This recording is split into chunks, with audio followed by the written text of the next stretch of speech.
ओम श्री साईनाथ नाथाय नमः। सभी श्रोताओं को मेरा प्रणाम एवं हार्दिक अभिनंदन। मित्रों, आप सभी जानते हैं कि साईं बाबा शिरडी में अचानक प्रकट हुए। शायद उस वक्त उनकी उम्र कोई 16 साल रही होगी। साईं सबसे पहले लोगों को शिरडी में नीम के पेड़ के नीचे दिखाई दिए थे। किसी को उनका नाम नहीं पता था। फकीरों सी उनकी वेशभूषा थी। अत्यंत आकर्षक व्यक्तित्व, लंबे बाल, मुख पर अदम्य तेज, निर्भीक और सौम्य। वे हवा में कुछ इशारे करते और लोगों से बतियाते मनमौजी स्वभाव के थे। बाबा हमेशा फक्कड़ मिजाज रहे। उन्हें दुनिया के भौतिक सुख सुविधाओं से कोई लेना देना नहीं रहा। मैले कुचैले, फटे पुराने कपड़े, जैसे बाबा को इन सब चीजों में कोई रुचि थी ही नहीं। अगर सिर्फ कपड़े बदलने से मन बदल जाता, नीयत बदल जाती, तो फिर लोग कपड़ों को ही पूजते। बाबा अंदर से इतने पाक पवित्र रहे कि उनकी चमक मैले कुचैले कपड़ों में होने के बावजूद भी उनके भक्तों के जीवन को चमकाती रही। उस समय तक बाबा का नामकरण साईं नहीं हुआ था। शिरडी में एक विदुषी थी, बाईजा माई। एक बड़े परिवार से ताल्लुक रखती थी। बाईजा माई बाबा को अपना बेटा मानती थी। बाबा भी उनसे कहते थे, तू मेरे पूर्व जन्मों की रिश्तेदार है। पिछले जन्म में तो तू मेरी बहन थी। बाईजा माई बाबा के खाने का विशेष ख्याल रखती थी। हालांकि बाबा को खाना खिलाना बेहद टेढ़ी खीर थी। वे कभी किसी नाले के पास बैठे मिलते तो कभी किसी पेड़ के नीचे बैठे दिखते। रात में जंगल में विचरण करते हुए भी उन्हें कभी किसी जानवर से भय नहीं होता था। बाईजा माई रोज बाबा के लिए खाने का डब्बा बांधकर जंगल जंगल, नदी नाले पार कर उन्हें खोजती रहती। जैसे ही बाबा कहीं मिलते तो बाईजा उनका हाथ पकड़कर पास बैठाती और मुंह में जबरन निवाला डाल देती। कभी कभी प्यार से पूछती, क्यों, कैसा लग रहा है? ठीक खाना बना लेती हूं ना मैं?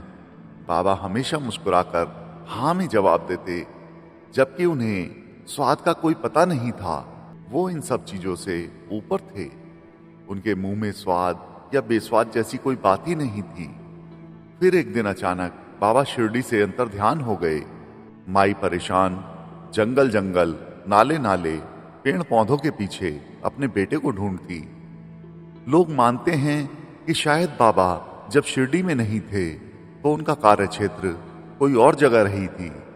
इसी तरह कुछ साल बीत गए, शायद 1 या 2 या फिर 3 साल।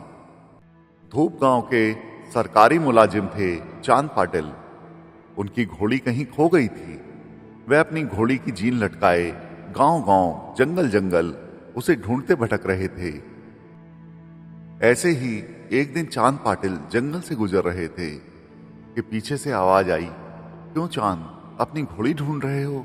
वहीं जमीन पर एक पेड़ के नीचे अलमस्त फकीर के मुंह से यह सुनकर चांद पाटिल सकते में आ गए। सोचने लगे, इन महाशय को मेरा नाम कैसे पता, और यह भी कैसे पता कि मेरी घोड़ी खोई है? फिर आवाज आई, चांद, वो उस छोटी वाली पहाड़ी के पीछे चले जाओ। वहीं पड़ोस में एक झरना बह रहा है। वहीं तुम्हारी घोड़ी आराम से पानी पी रही है। चांद पाटिल दौड़े दौड़े गए। वहां उन्हें अपनी घोड़ी मिल गई। चांद पाटिल ने उसे जी भर कर प्यार किया, घोड़ी को जीन पहनाई और उसे लेकर उस फकीर, उस औलिया के पास आ गए। उनकी वेशभूषा देखकर चांद ने सवाल किया, आप मुसलमान हैं? औलिया ने कोई जवाब नहीं दिया, बस मुस्कुरा दिए। चांद को लगा शायद ये हिंदू हैं। उसने पूछा, आप हिंदू हैं? उसे फिर जवाब नहीं मिला। औलिया फिर से मुस्कुराए, मुस्कुराहट ऐसी जो परम शांति का बोध कराए। औलिया ने पूछा, चांद, चिलम पियोगे? चांद ने कहा, हाँ बाबा, जरूर। लेकिन साथ ही उसके मन में प्रश्न उठा कि चिलम में रखने के लिए अंगार और उसे ढकने के लिए, साफी को गीला करने के लिए इस फकीर के पास पानी कहां से आएगा? उस औलिया ने अपने पास रखे चिमटे को उठाया और जोर से जमीन पर दे मारा। वहां से एक जलता अंगारा निकल आया। औलिया ने चिमटे से वो अंगारा चिलम पर रख दिया। अब पानी कहां से आएगा? इसके लिए औलिया ने अपना सटका उठाया और जमीन पर दे मारा। वहां से पानी की एक धार फूट पड़ी। चिलम तैयार। चांद पाटिल समझ गया कि ये कोई साधारण मनुष्य नहीं है। चांद पाटिल ने कहा, मैं आपका नाम नहीं जानता। औलिया ने कहा, मुझे किसी से कोई नाम दिया ही नहीं गया है। चांद ने कहा, बाबा आप मेरे साथ धूप गांव चलिए। चांद पाटिल उस फकीर को लेकर धूप गांव पहुंचे। मजे की बात देखिए, कुछ वक्त बाद चांद पाटिल की पत्नी के भाई के बेटे की शादी तय हो गई। शिरडी में चांद पाटिल ने बाबा से बाराती बनकर चलने को कहा। बाबा तुरंत तैयार हो गए। शिरडी अपने साईं को फिर एक बार बुला रही थी। बारात शिरडी आई और एक बरगद के पेड़ के नीचे उनके रहने का स्थान तय हुआ। बाबा बरगद के पेड़ के नीचे बैलगाड़ी से उतरे। एक और सहयोग देखिए, पास ही खंडोबा का मंदिर था। खंडोबा यानी शिव। एक जमाने में मल और मणि नाम के दो राक्षसों ने लोगों का जीना मुश्किल कर रखा था। तब देवता पहले इंद्र और फिर विष्णु जी के पास गए। तब उनसे मदद मांगी, लेकिन उन्हें मदद मिली शिव से। शिव ने जो अवतार लेकर उन दोनों राक्षसों का वध किया था, उस अवतार को खंडोबा के नाम से जाना जाता है। पुणे के पास जेजुरी नाम के गांव में खंडोबा देव का मुख्य मंदिर है। खंडोबा के उस मंदिर का एक पुजारी महलसापति चिमन लाल नागरे बेहद सरल और सहज प्रकृति का व्यक्ति। बाबा बैलगाड़ी से उतरे। महलसापति अल्प शिक्षित थे। शिरडी बेहद छोटा सा गांव था, जहां महलसापति ज्यादा शिक्षा या यूं कहिए ना के बराबर शिक्षा ही प्राप्त कर पाए थे। बाबा का बैलगाड़ी से उतरना हुआ और महलसापति उसी वक्त खंडोबा मंदिर से अर्चना करके बाहर आ रहे थे। पता नहीं क्यों उन्होंने क्या सोचकर कह दिया, आओ साईं। बाबा की लीलाएं देखिए। उन्हें अपने लिए एक नाम चुनना था और महलसापति ने उन्हें वह नाम दे दिया, और जो नाम दिया वह शब्द अरबी भाषा में सूफी संतों के लिए इस्तेमाल किया जाता है, साई। बस पड़ गया नाम उस फकीर का, साईं। धन्य है महलसापति, जिनके दिए नाम को स्मरण कर आज पूरी दुनिया में करोड़ों भक्त मन की शांति पा लेते हैं। साईं बारात से अलग शिरडी में निकल पड़े और इच्छा जाहिर की, मैं रात यहीं इसी खंडोबा मंदिर में रहूंगा। बाबा की यह इच्छा सुनकर महलसापति के माथे पर तनाव के बल उभर आए। दरअसल महलसापति रूढ़िवादी थे। उन्हें लगा कि यदि इस मुसलमान से दिखने वाले बाबा को मैंने खंडोबा मंदिर में रहने दिया तो शिरडी के लोग क्या कहेंगे। बाबा ने उनके मौन के भाव पढ़ लिए। बाबा मुस्कुराए और बोले, कोई बात नहीं है, मैं अपने लिए कोई दूसरा ठिकाना ढूंढ लूंगा। इसके बाद बाबा गांव के अंदर गए। वहां उन्हें एक पुरानी टूटी फूटी इमारत दिखाई दी। बाबा ने उसी में डेरा जमा लिया। दरअसल वह एक पुरानी मस्जिद हुआ करती थी। उसमें अब इबादत बंद हो चुकी थी। आज हम उसी मस्जिद को द्वारिका माई के नाम से जानते हैं। साईं के इस कर्म क्षेत्र में योग्यता अनुसार भक्तों को काम, अर्थ, ज्ञान और मोक्ष की प्राप्ति होती है। साईं अब मस्जिद में आ गए थे। बाबा ने उस मस्जिद को अपना घर बना लिया। बायजा माई भी खुश हो गई। उन्होंने आगे बढ़कर अपने बेटे को गले लगा लिया और रोने लगी। थोड़ी झिड़की भी। बोली, ऐसे बिना बताए कहाँ चले जाते हो।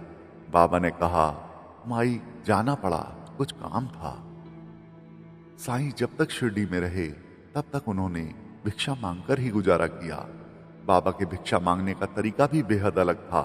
वे जिससे भी भिक्षा मांगते उससे कहते, मेरा और तुम्हारा पिछले जन्म का कोई लेन देन है। जीवन पर्यंत साईं ने शिरडी में मात्र 5 घरों से ही भिक्षा मांगी।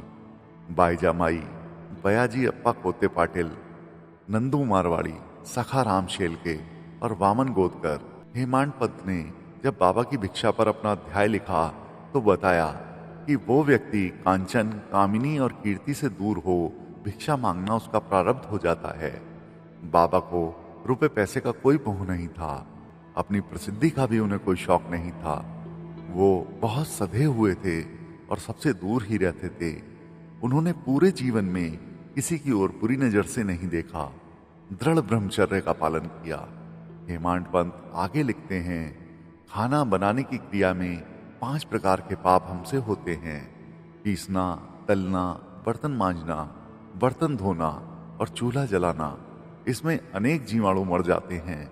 जो मनुष्य यह खाना खाते हैं उन्हें पाप लगता है। बाबा ने उन लोगों को पाप से बचाने के लिए उनके यहाँ भिक्षा मांगने का क्रम शुरू किया। बाईजा माई के घर जाकर बाबा जोर से चिल्लाते, आबाद ही आबाद, बाईजा माई रोटी ला। हक से मांगते थे। सखाराम के घर जाकर कहते, ए सख्या भाजी आण। नंदू मारवाड़ी की पत्नी हकलाकर बोलती थी। बाबा उन्हें बोपड़ी बाई कहते थे। वे उन्हें पुकारते, ए बोपड़ी बाई, आज दिवाली है, कुछ मीठा बना कर खिला दे। ऐसे थे बाबा। आखिरी दिनों में जब वे चल फिर नहीं पाते थे तो कभी श्यामा, कभी प्रोफेसर नारके, तो कभी उपासनी महाराज को अपनी ओर से भिक्षा लेने भेजते थे। लेकिन भिक्षा का क्रम उन्होंने कभी नहीं तोड़ा। उन दिनों भी नहीं जब 1908 से शिरडी में लोगों का तांता लगना शुरू हो गया था। उनकी ख्याति दूर दूर तक फैल चुकी थी। गरीब अमीर सब तरह के भक्त उनके चरणों में आने लगे थे। तब भी बाबा ने मांगकर ही अपना गुजारा किया।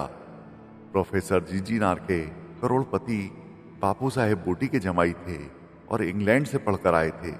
बाबा ने उन्हें भी भिक्षा लाने भेजा। एक बार बाबा ने प्रोफेसर जीजी नारके को सूट में भिक्षा लाने भेज दिया। वो शर्म से पानी पानी हो गए। बोले, बाबा यह क्या कराते हो? बाबा झिड़क कर बोले, तुझे भिक्षा मांगने में शर्म आती है? लोगों से लेगा तभी तो लोगों को दे पाएगा।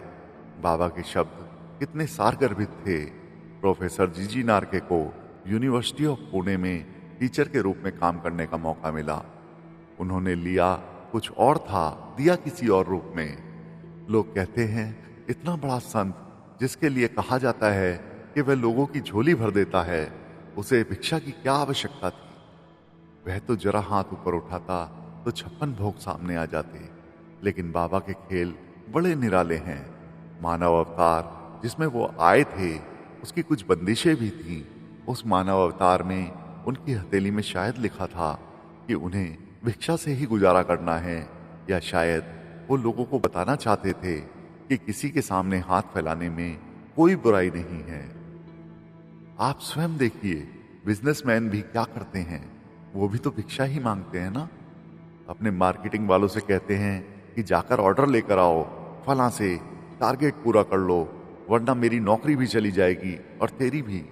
दरअसल कर्म कोई भी बुरा नहीं होता अगर वो निष्पाप हो, लोगों की भलाई में काम आने वाला हो। जो लोग यह समझते हैं कि वह अपने पैसों से बड़ा सा मंदिर बनवाकर भगवान को अपने पास ला सकते हैं, तो यह भूल है। पैसों से मंदिर बनवाया जा सकता है, लेकिन ईश्वर को उसमें बैठाया नहीं जा सकता। ईश्वर तो कण कण में व्याप्त है। वे अमीर गरीब में भेद नहीं करते और दरिद्रता में नारायण का वास होता है। यह बताने के लिए साईं ने भगवान होते हुए भी भिक्षा मांगकर ही अपना गुजारा किया।